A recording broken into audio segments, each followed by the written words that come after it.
بسم اللہ الرحمن الرحیم۔ 2022 میں صدقہ فطر کتنا ہے؟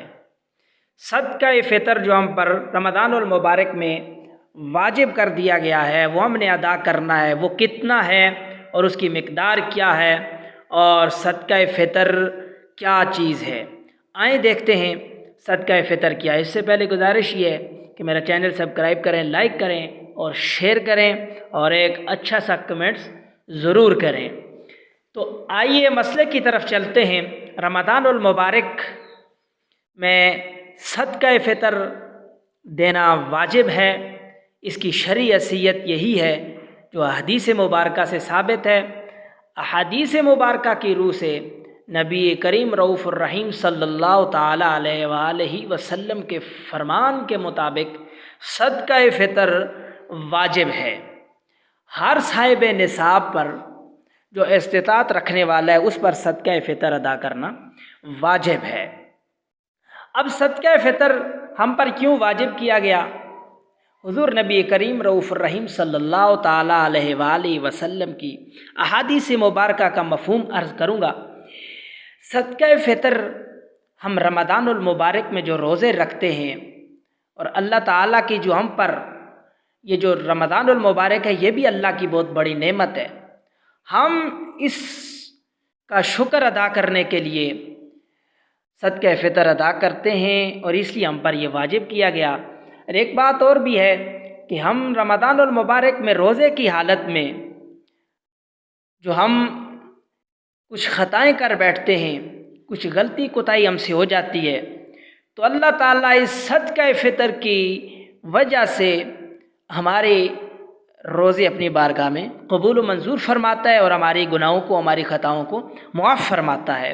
نبی کریم رؤوف الرحیم صلی اللہ تعالیٰ علیہ وآلہ وسلم کی احادیث مبارکہ کی مفہوم کچھ اس طرح بھی ہے کہ جو رمضان المبارک کے روزے ہوتے ہیں یہ آسمان اور زمین کے درمیان معلق کر دیے جاتے ہیں۔ جب تک ہم صدقہ فطر ادا نہیں کرتے جو ہمارے اوپر واجب کر دیا گیا ہے صاحب استطاعت لوگوں پر، تب تک وہ روزے جو ہیں وہ زمین اور آسمان کے درمیان معلق رہتے ہیں، وہ اللہ کی بارگاہ میں مقبول نہیں ہوتے۔ تو جب ہم صدقہ فطر ادا کر دیتے ہیں تو اللہ تعالیٰ ان ہمارے روزوں کو اپنی بارگاہ میں قبول و منظور فرما لیتا ہے۔ تو یہ کچھ چیزیں تھیں جن کی وجہ سے صدقہ فطر ہم ادا کرتے ہیں اور ہمارے اوپر صدقہ فطر واجب کر دیا گیا ہے۔ تو آئیں دیکھتے ہیں صدقہ فطر کی مقدار کیا ہے۔ سکرین پہ آپ کو نظر آ رہا ہے، اجناس بھی لکھی گئی ہیں اور اس کی مقدار بھی لکھی گئی ہے۔ دیکھیں سب سے پہلے گندم، اس کا نصاب کیا بنتا ہے؟ گندم کے حساب سے جو ہے وہ 2 کلو گندم ہے یا اس کا آٹا ہے، تو اس کا قیمت آپ دیکھیں تو اس کی یہ بنے گی 170 روپے۔ ہم نے فطرانہ ادا کرنا ہے فی کس کے حساب سے، اور جو ہے وہ 4 کلو کے حساب سے ہے، اس کی قیمت بنتی ہے 480 روپے جو ہم نے فی کس کے حساب سے ادا کرنی ہے۔ اور کھجور جو ہے وہ 4 کلو کی مقدار ہے، اس کی قیمت بنتی ہے 1600 روپے۔ اور کشمش کے 2 درجے لکھے گئے ہیں، اول درجہ جو ہے وہ 4 کلو، اس کی قیمت بنے گی 2800 روپے، اور کشمش جو دوسرے درجے کی ہے وہ 4 کلو، اس کی مقدار بنے گی، اس کی قیمت بنے گی 2200 روپے جو ہم نے ادا کرنی ہے۔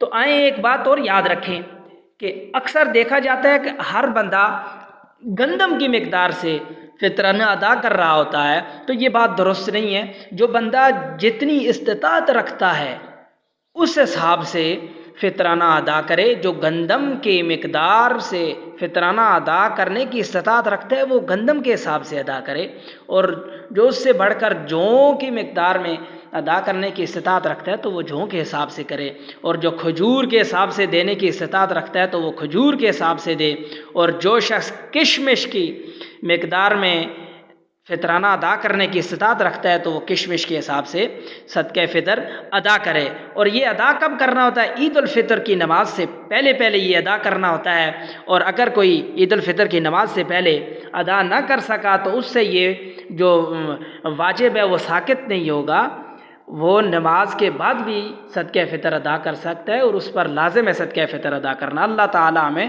سمجھ عطا فرمائے۔